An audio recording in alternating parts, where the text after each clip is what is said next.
Welcome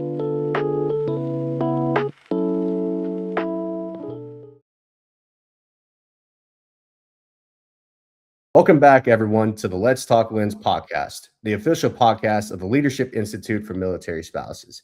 This is the place where we highlight the incredible work, growth, and impact from military spouses in the LIMS community. I'm your host, Tony Castillo. And today, it really hit me that we're already at our sixth episode.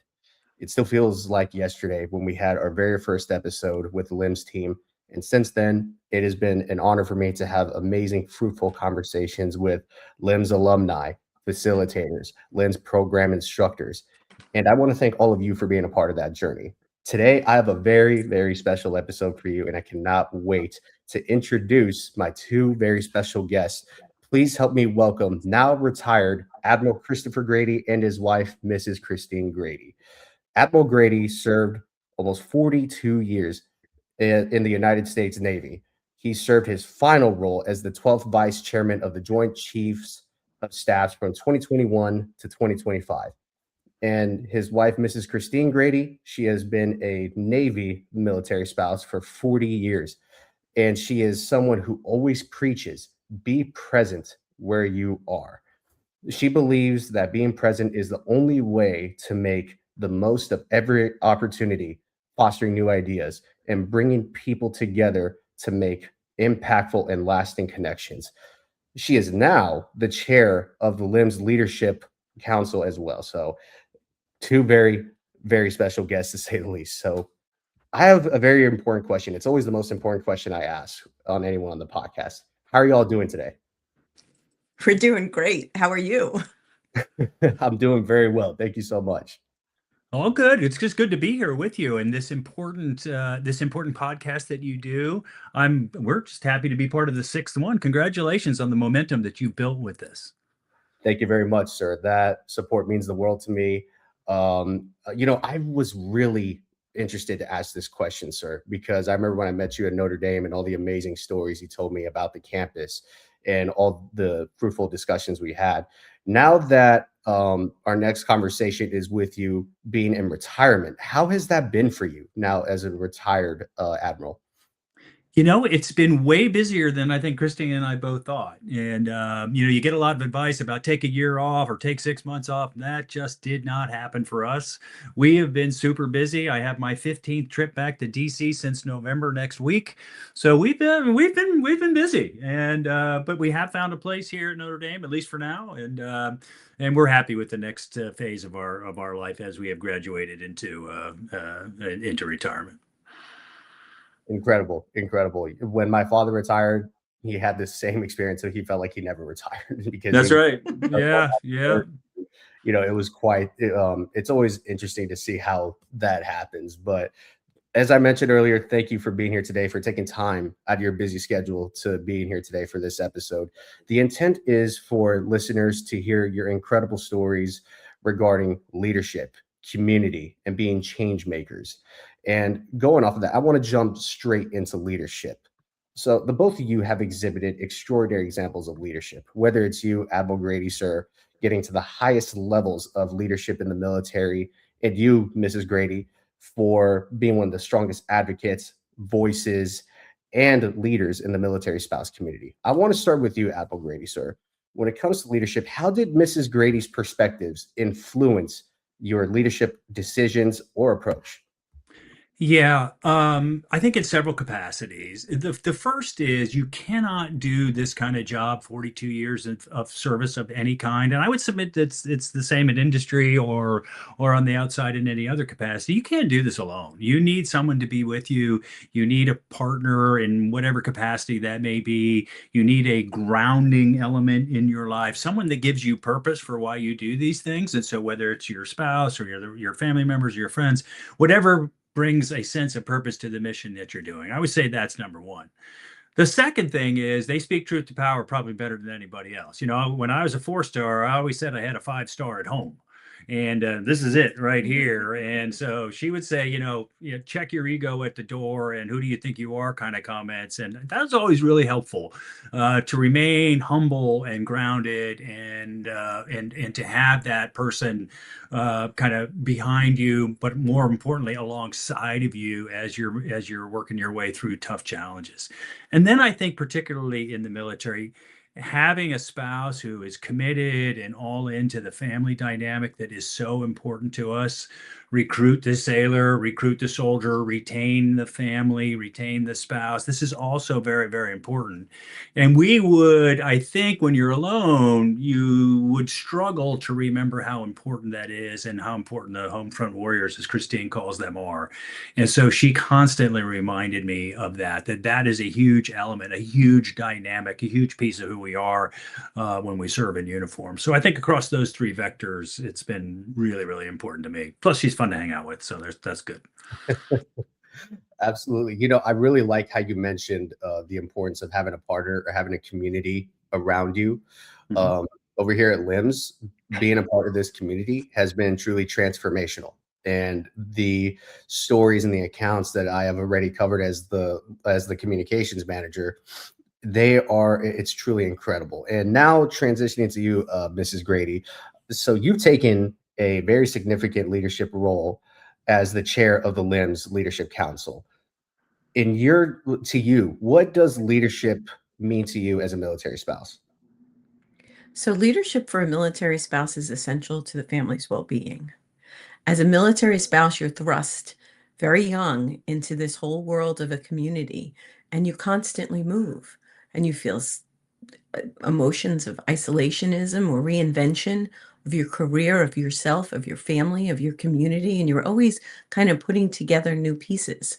So it's really helpful when you feel confident in your leadership abilities because it allows you to go out and explore opportunities. It allows you to bring people in and together, and it allows you to become a change maker at the very, very youngest, smallest levels of your small community that you've just moved in, whether it's your base or your civilian community that you're living off post, and to the very highest levels where you can bring people together and have opportunities where you can help to make real change for our family. So it's essential to the military family well-being that the spouse has a leadership role, whether it's just in your family, which is so very important that you create a safe haven and home for your service member when they come home, which is what we do as home front warriors, or whether you're out in your community making change at your spouse groups or within nonprofits where you volunteer or your church, wherever you get your sense of community, it stabilizes the well-being of the family and therefore it stabilizes the military spouse.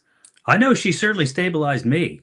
Back in the day when we were writing checks to have to pay for stuff, I think once we got married, I stopped writing checks. I don't think I even know how to write a check anymore, even though we don't do it anymore. But so thanks for your leadership at home, especially, and of our finances and everything else. There's nothing quite like teamwork. Nothing Yeah. quite. And I'm happy, Mrs. Grady, that you talked about creating a safe haven, because that is very important. And that kind of leads into my next question for Admiral Grady. How important is listening when it comes to leadership, and how did you create a space for honest feedback throughout your career? Yeah.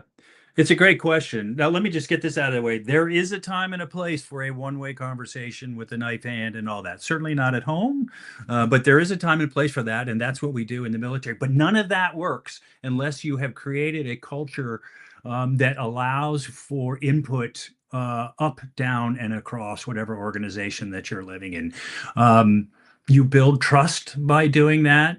You get better ideas by doing that. You get different opinions and different ways to look and solve problems. And I think then by building a culture of trust within that community is absolutely critical to any leadership style. And that begins with asking the questions, but then you also have to listen. You can't just hear, you have to listen and understand. And I think the good leaders do that. The other ones are going through the motions. And I think every soldier, sailor, airman, Marine, Guardians, Coast Guardsman, they know the latter and they trust the former. And that's to me the key to leadership. I think something that Chris did in his leadership too that I observed even from a very young leader. He always had an open door policy. He was always very approachable, and he always had an open door policy. You're always going to get an honest answer to whatever question. And that trust that was built because of the confidentiality that was built up between he and the people who worked for him or with him. Incredible, incredible. Thank you for that to the both of you. And now this question, it's for the both of you because I believe that both of you would have a way of answering this question. Is what did leadership and advocacy look like for you early on, and how did that evolve over time? But So for me, leadership when I was very new to the military, grandparents served for the Great War, the World War II, but we didn't have that experience of everyday military life. So my first example of leadership was through my mother-in-law, and she was quite a force herself. She knew how to things run. She was very helpful to me as I was learning my way. In teaching me the traditions of the Navy and how we did things and how we took care of ourselves. And I immediately got involved in some of the smaller organizations within our community. And I believe that if I was able to do it in my career and I could lead my team in my career, I could easily do it in my home and I could easily do it with other military spouses. Because as you collaborate and you have these great ideas together, you can make so much more happen than by yourself. And a key to leadership is especially when you're young, is to get buy-in and collaboration and to delegate. Get people together, get them to love your idea and get them to help you. Because and always keep in mind that it's for the betterment of the group, not for you. yeah, and I would say that advocacy is such an important part of leadership. There's a lot of unheard voices out there, folks that need some firepower every once in a while, folks that need someone to speak on their behalf. In a hierarchical society like the military, that's pretty important. And so if you're committed to the cause of those that you work with, that those that you lead, if you are truly listening to what they need, that advocacy then becomes really, really important. Because if they're happy and if they're feeling fulfilled, if they feel that their needs are at least being heard within the larger context of the decisions that we make in the military, then I think we're a more effective fighting force. And so advocacy is really important. There are people who just can't get their views across. And I think as we get more senior, and that doesn't mean just officers, it's enlisted or people who have influence, like you, as an example, with this platform that you're using here. We need to listen to those folks and advocate for them in places where they need help. And I think advocacy, as you put it, is absolutely critical. Thank you both for sharing that. Going off of what you said, Apple Grady, for me, I love storytelling. I love being able to be a platform for people to tell their stories. There's so many, I believe that everyone has a story to tell. And as you mentioned, I believe that some people just can't get those messages across. So it's up to us to be able to advocate for those people. So thank you very much for mentioning that. Now, going off of leadership, I believe that one thing that's just as important as leadership is what do you do with that developed leadership? How do you give back? How do you go back to your community? And that's kind of where I want to go to next with community. Starting with you, Admiral Grady. While serving our country and being a husband, what initiatives did you support to take care of the well-being of military families in collaboration with Mrs. Grady? Yeah, I think that in this perspective, and most of this was during my time in the Navy, less when I was kind of joint as the vice chairman. But the Navy has a pretty robust infrastructure to help support the families. Let's use our experience in the various commands that I have had: 3 ship commands, a destroyer squadron, a strike group, 2 fleets.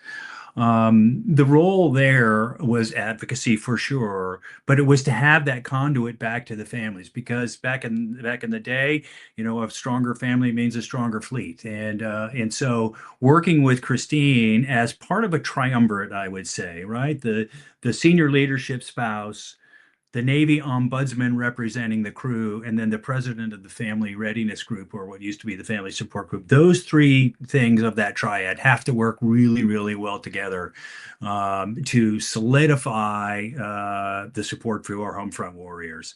And that the role of the captain then is to make sure that that is functioning and that that works. And you can't do it with only one element of that of the one vertice of that triangle. And so my role then, from an advocacy perspective and from building a community, was within that triangle, was making the family readiness group, the family support group function well, having the conduit back, the official conduit back to the families through the Navy Ombudsman, and then working through the senior spouse network to get things done on behalf of both groups. And we were really lucky, and I give Christine a lot of credit for making all of that work. But we had great ombudsmen across those many commands, and we had great family readiness group presidents, spouse-led, many of them enlisted spouses who were phenomenally gifted in what can be a tricky political role. They just did wonderful, wonderful work on behalf of their sailors and soldiers and Marines and airmen and guardians and Coast Guardsmen. So that's kind of where I fit in. Over to you, Christine. Where do you think you fit in? So for this, to build that sense of community, whenever we moved, the first thing I did was visit our family readiness centers. Whether it was at a joint base or a naval base, I always made sure I knew who was who in the zoo. So when I had a question, I knew someone that I could put a face to. And then I always made sure that I had what I used to call an emotional first responder. I knew that my kids needed emergency contacts. I know I needed an emergency contact for their schools or for someone at home. So I thought that I needed that for myself as well. So you find somebody with similar interests, and this is what the MSAM program is so great about, because you have created this situation where there are so many people who are out there as mentors, who are allies that you can call up at any time. And I think that's critical for a young new spouse to know the resources in their area. And then to build that sense of community, I used to call it the network of knowledge. So if I knew I needed something, part of my personality was that I wasn't shy to go out and seek someone that I needed. But I know that could be hard for some people. That's why those readiness centers for families are so very much important.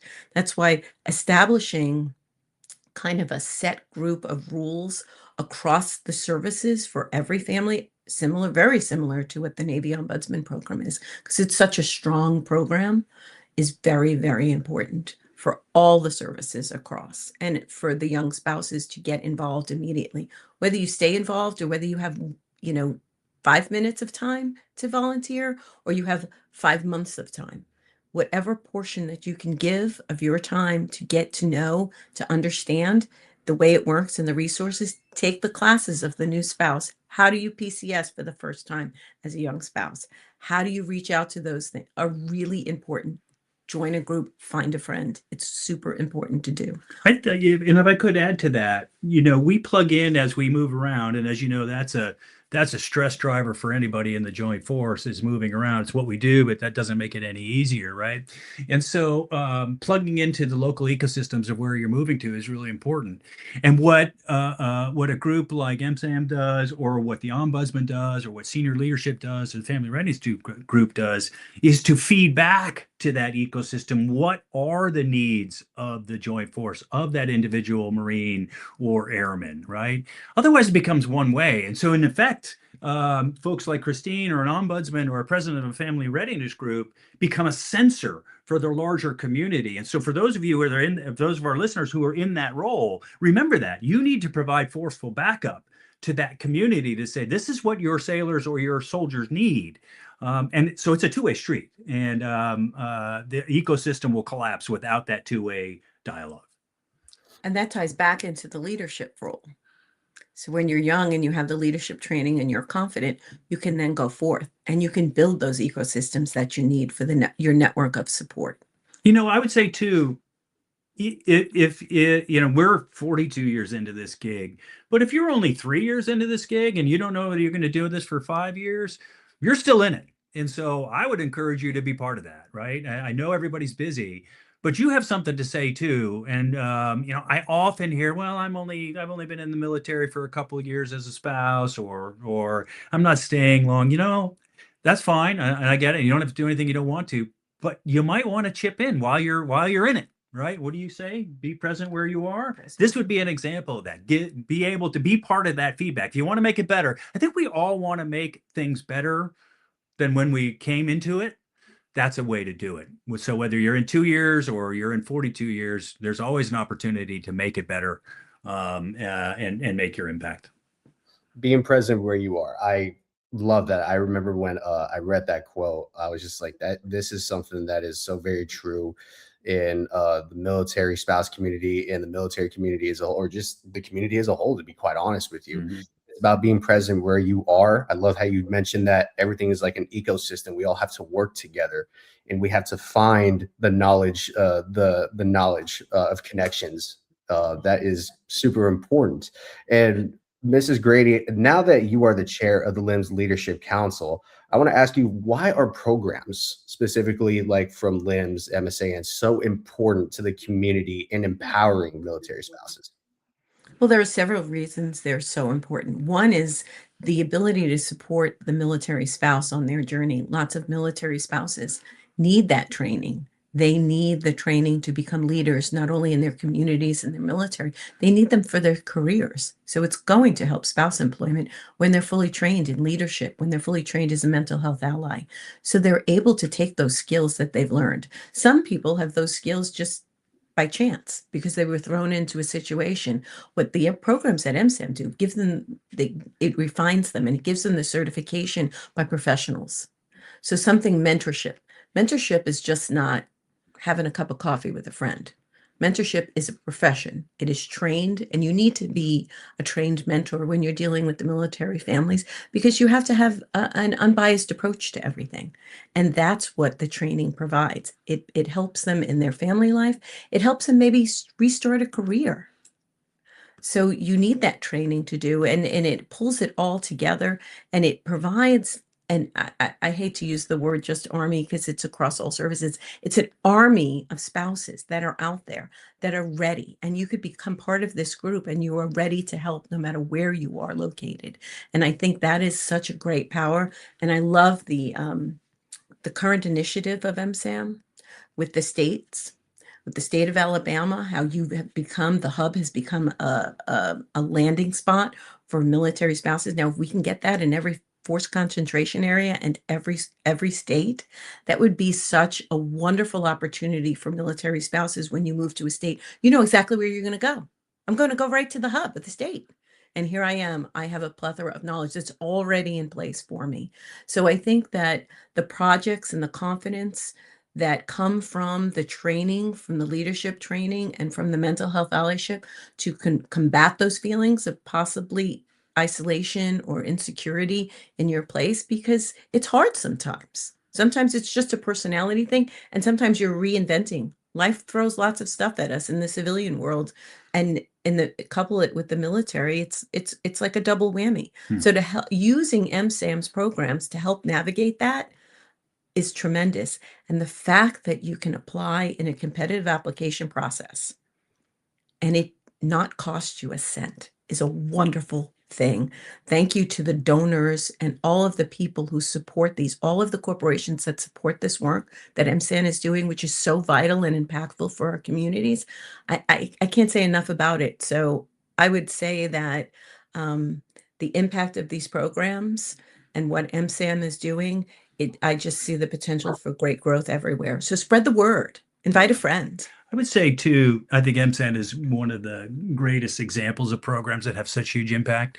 But if you think about mentorship and the training that provides really, really good mentorship across the continuum of one's career, I think we do spend a lot of time thinking about newer spouses. That's all absolutely important. But think about transitions in one's career, right? And how a program like MSAM or others that help you deal with those is really important. Those transitions include joining and becoming a spouse for the first time, the first deployment, coming back ashore for the first time, or coming back out of the field or from the flight line for the first time, taking command, becoming the senior enlisted advisor, making chief. What does that mean, right? And so it's a continuum, and you don't just need it once. You need continual injections of this in your ability to be a leader and a mentor within across an entire career. And programs like MSAM provide that, right? And it's everything. And there are other programs that do the same. So it's not just about new spouses, although that's a big part of it. It's about what is the role of the spouse in various points of inflection and transition in a career. There's that old adage that what got you here may not be what keeps you here, because you have to look forward. And so MSAM does a really good job as an example of thinking about that, looking forward as well. Yeah, so I'm happy that you like really go into detail of how unpredictable and how changing it is to move from base to base, and how something like MSAN with transformational leadership opportunities, a community that you could be that knows what you are going through, that has been there, that has done that. And Admiral Grady, I like how you mentioned how, as important as it is for new spouses, it's just as important as the career goes along to continue to learn and continue to give back to that community, because you never know who needs it. Whoever needs that mentorship, whoever needs that friend to go get a cup of coffee with. It is so important. And going off of community, I want to jump to being a change maker, because I believe that when you give back to your community, that ripple effect comes from being a change maker. And from seeing what those, as we talked about earlier, what are the needs in my community? What are the needs of those around us? Starting with you, Admiral Grady, I want to ask you this question. From your perspective, how can leaders better recognize and support military spouses as agents of change? Tony, it's a really good question. I think the thing that's most important for leaders on this question of change is to recognize that we don't live in a static society, that the status quo lasts for about 20 seconds, right? And that we have to recognize that things are constantly changing. And if we're really good, we can try to get out ahead of it. Now, you do that by listening back to the comment that we heard before, and by understanding what are the drivers and dynamics that are changing in the lives of our troops. Really, really important. You can do that with your spouse as well, as they are tapped into the network, or your ombudsman or your family readiness group. But change is absolutely part of the world that we live in, and you want to stay ahead of it. I mean, if we use social media as an example, and we recognize that we are probably less connected because of these devices than we had initially anticipated. Or if you use the advent of social media and how important that is to communicating and recognizing that our troops, the troops that we lead and the families that we serve, do things differently than when Christine and I started this gig 40 years ago. I mean, I talk about the fact that when we first deployed, we had to number our letters to make sure she read them, or I read the ones that came back in the right order. And now we have nearly instantaneous communication. OPSEC allowed. So the world is changing. It's constantly changing.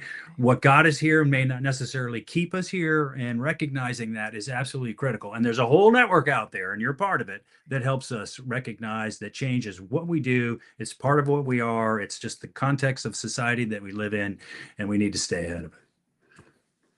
Yeah. So, Mrs. Grady, how do you see LIMS equipping military spouses to change their own communities? Well, I think the great thing about LIMS is it teaches those who need the leadership training to become leaders, to find their own voice, to find their own passion. A lot of military spouses have great ideas. They define niches where they see that there could be growth. A lot of them don't know how then to facilitate that. So the LIMS program teaches them how to do that. They then find their voice. Then they can be voices for others, which is such an important part, because they're professionally trained. They understand the process. And going back to at the very beginning of the podcast, when we talked about knowing your resources, you must know when you're going to be an agent of change, you must know the people who can help facilitate that change.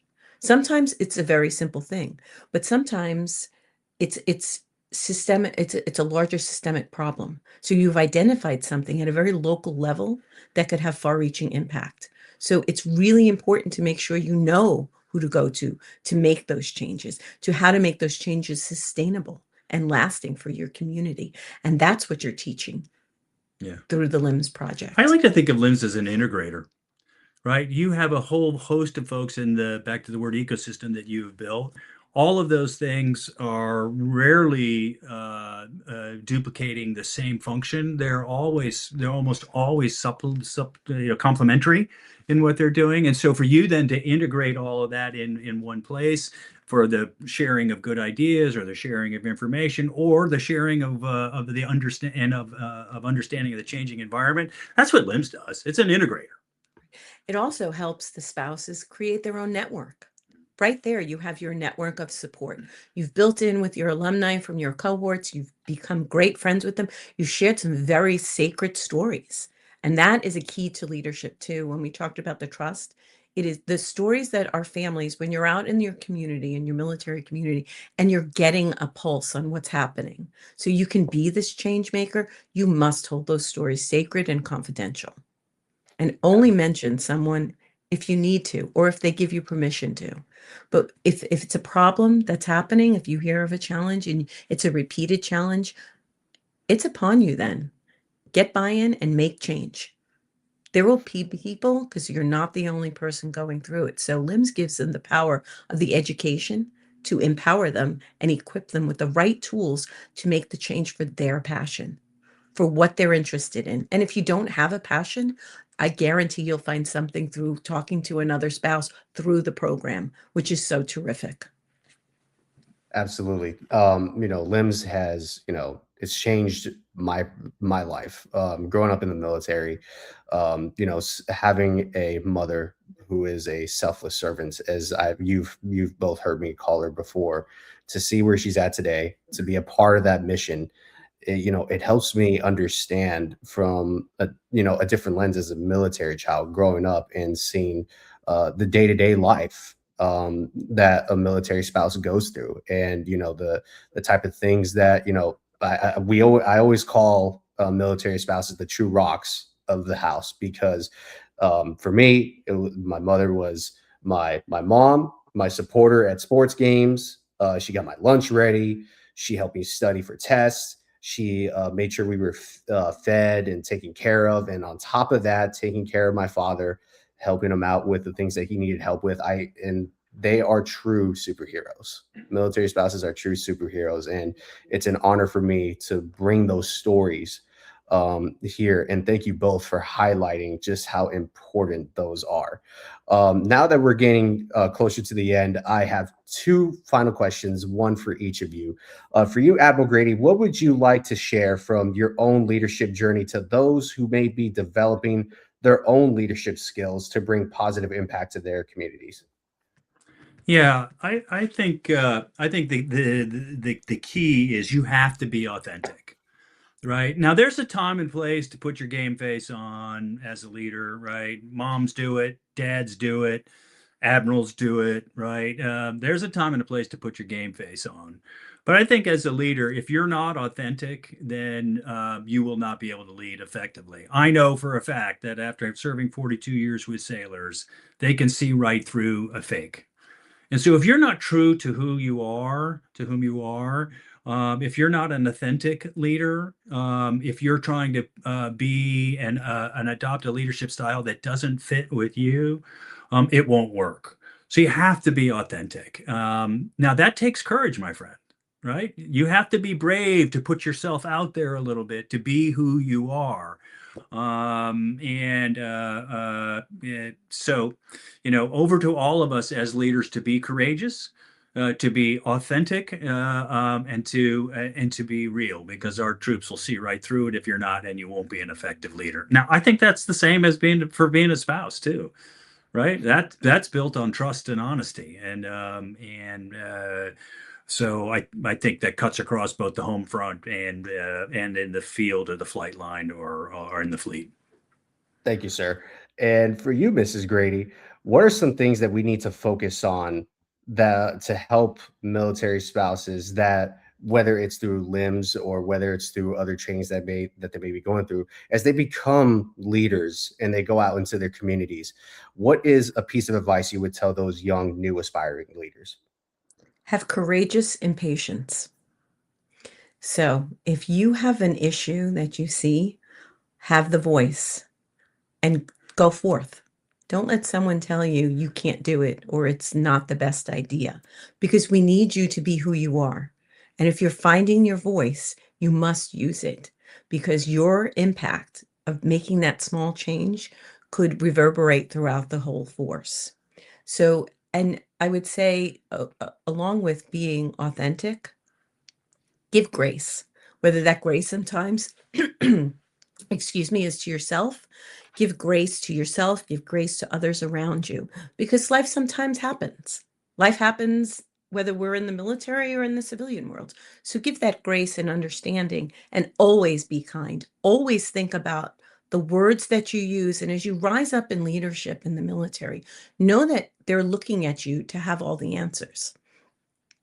Most of the time, you don't have all the answers, but you do have the ability to ask the questions to find that answer and holler back with the correct answer. Finding your voice, being authentic, being graceful. Those are three incredible pieces of advice for any leader, to be quite frank with you. And I want to thank the both of you again for being here today. It was an unbelievable time to be able to hear the incredible stories from the both of you. And to everyone that stopped by to take a listen, thank you so much for stopping by. I'm trying to, because there's these type of conversations, they are just so transformational. Transformational is a big word for me. That transformational change that, goes with you in so many ways. So thank you to the both of you. And is there any last words that either of you have? Well, thank you for inviting us. Thank you for having us. Thank you for letting us share our stories and our insights. And I really appreciate the support that you're giving to the MSAM program. It's vital. Thanks for your leadership, Tony. You don't have to do this, and you're doing it, and you're giving back in your own special way. And so we appreciate you too. Thank you, sir. For those of you that stop by, if you want to watch other LIMS podcast episodes or other MSAN content on our YouTube page, be sure to go to Military Spouse Advocacy Network /YouTube. There, as I mentioned, you could find previous Let's Talk LIMS podcast episodes or other amazing content that MSAN has. And if you want to keep up with the Leadership Institute for Military Spouses, be sure to follow us on Instagram, Facebook, LinkedIn at Leadership for Mil Spouses. There you could keep up with future upcoming cohorts. You could keep up with other military spouses and everything else that's going on at LIMS and MSAN.